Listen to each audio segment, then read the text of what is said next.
선생님 낭독 감사합니다. 석윤화의 내가 만난 긴, 긴 밤. 안녕하세요. 저는 낭독으로 깊이 만나는 독서에 점차 매료되어 가고 있는 낭독가 석윤화입니다. 제가 오늘 낭독할 부분은 이름 없는 아기 펭귄이 노둔과 처음 만난 이후 같이 보내는 서로가 서로밖에 없는 긴긴 밤들에 대한 이야기입니다. 노드는 아기 펭귄에게, 아기 펭귄은 노드에게 기적이었습니다. 그러다 아름다운 망고 하늘 아래 가장 어두운 긴긴 밤을 보내게 됩니다. 잊을 수 없는 과거와 의도치 않게 갑자기 맞닥뜨리게 된 노드는 복수하고 싶은 폭력 같은 감정에 빠집니다. 폭풍우 같은 그날 밤, 자기 곁에 있어 달라는 아기 펭귄의 목소리는 닿지 않을 정도로 노드는 분노에 사로잡힙니다. 그러나 결국 노드는 아기 펭귄을 입에 물고 바람보다 빨리 달려 벗어납니다. 아기 펭귄을 다른 사랑했던 존재들처럼 잃을까 두려워하는 노든의 간절한 마음만큼 그렇게 온 힘을 다해 인간들에게서 도망칩니다.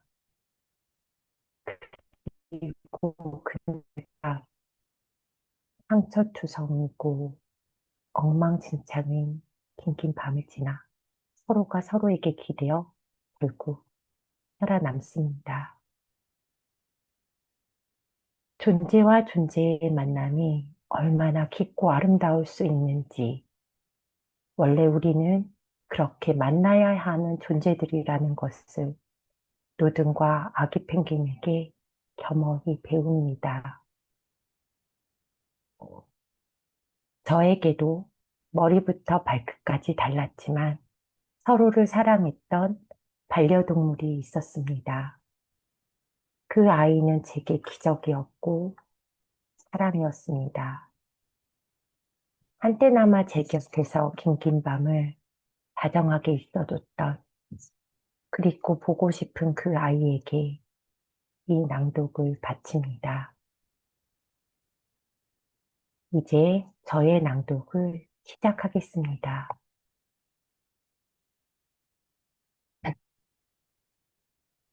우리는 다시 물속으로 들어갔다. 나는 더 빠른 물살을 느끼고 싶어서 몸이 근질근질했다. 하지만 또다시 노둔이 숨을 참지 못하고 푸아 하는 소리와 함께 물밖으로 머리를 들었다. 조금만 더 참아봐요. 미안하지만 이게 내 최선이야. 나는 흑불소지, 펭귄이 아니라고. 나는 물속에서 느낀 것을 노든에게 설명할 수 없는 것이, 그리고 노든과 내가 다르다는 것이 너무 서운했다. 그치만 나한테는 노든밖에 없단 말이에요. 나도 그래. 그때 노든의 대답이 얼마나 기적적인 것이었는지 나는 알지 못했다. 머리부터 발끝까지 모든 것이 다른 우리가 서로밖에 없다는 것이 얼마나 대단한 일인지 그때는 몰랐었다. 나는 마음을 굳히고 비장하게 노든에게 말했다. 나 혼자 해볼게요. 나 혼자 할 수 있을 것 같아요. 정말 괜찮겠어? 무리해서 내가 괜찮은지 계속 봐줘야 해요. 그럼 처음에는 호수 가장자리에서 천천히 헤엄쳤다. 몸이 이렇게 가볍게 움직이기는 난생 처음이었다. 하지만 점점 날개에 힘이 빠졌다. 어쩔 수 없이 아쉬움을 뒤로하고 나는 노든의 그림자가 드리운 곳으로 헤엄쳐 갔다. 대단해! 세상에! 식구가 이걸 봤어야 하는데 네가 해낸 거야. 너 혼자 해낸 거라고! 우리는 호숫가 모래밭에 누웠다. 하늘이 예쁜 색으로 물들고 있었다. 저거는 무슨 색이라고 불러요? 저렇게 예쁜 하늘 색깔에 이름이 있을 리가 있겠어? 저건 잘 익은 망고 열매색 같아요. 기억나요?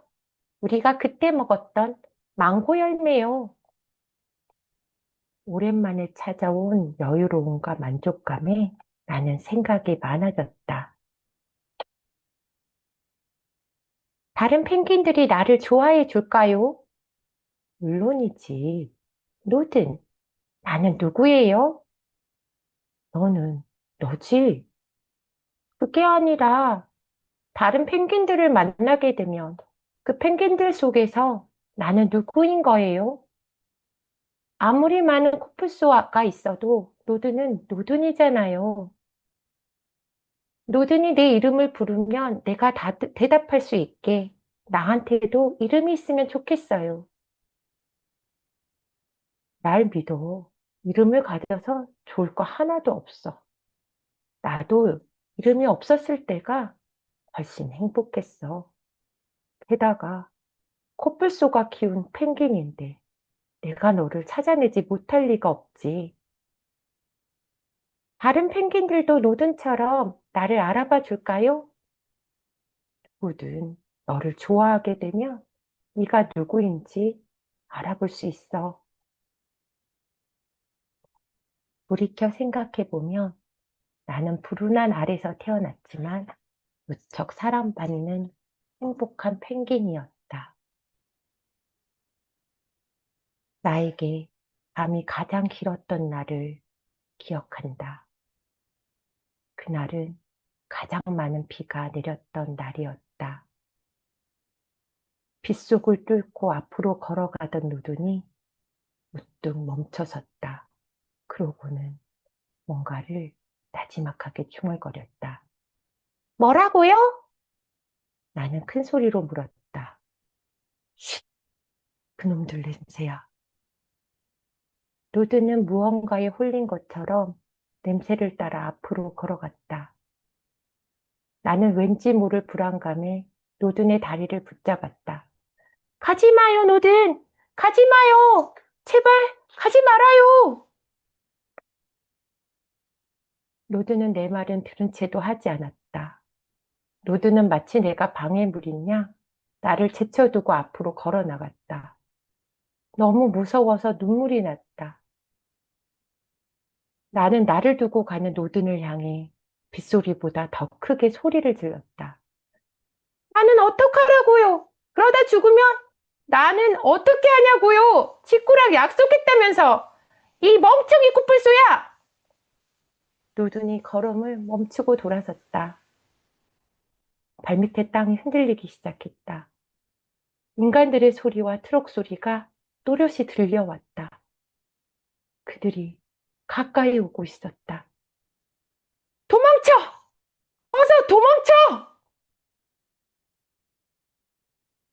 트럭이 빗물을 가르는 소리가 점점 가까워졌다. 하지만 노드는 꼼짝하지 않았다. 노드! 노드! 내 목소리는 빗소리를 뚫고 인간들에게도 들렸던 것 같다. 어디선가 총알이 날아오기 시작했다. 하지만 나는 노든의 이름을 부르는 것을 멈출 수가 없었다. 총알 하나가 날개를 스쳤다. 너무 아프고 무서웠다. 총알이 날아올수록 상처가 아플수록 나는 더 크게 노든의 이름을 불렀다. 노든! 노든! 노든! 그 다음 일들은 눈 깜짝할 사이에 일어났다. 저 앞에 있던 노든이 내게로 달려왔고 어느샌가 나를 입에 물고 달리기 시작했다. 노든은 바람보다 빨리 달렸다. 노든이 곁에 있었다. 나는 마음이 놓여서인지 그대로 기절하고 말았다. 내가 눈을 떴을 때 노드는 아무 말 없이 나를 내려다보고 있었다. 인간들은 어떻게 됐어요? 모르겠어. 일단은 될 수 있는 한 멀리 도망쳐 왔으니 안심해. 나는 눈을 질끈 감고 노든에게 말했다. 노든, 복수하지 말아요. 그냥 나랑 같이 살아요. 내 말에 노든은 소리 없이 울었다. 노든이 울어서 나도 눈물이 났다. 우리는 상처투성이었고 지쳤고 엉망진창이었다. 하지만 우리는 살아남았다. 세상의 마지막 남은 하나가 되었지만 복수를 할 수 없는 홈바이 코뿔소와 불운한 검은덩이 박힌 아래서 목숨을 비치고 태어난 어린 펭귄이었지만 우리는 긴긴 밤을 넘어 그렇게 살아남았다. 저의 낭독은 여기까지입니다. 다음은 윤주연 낭독가님을 소개하겠습니다.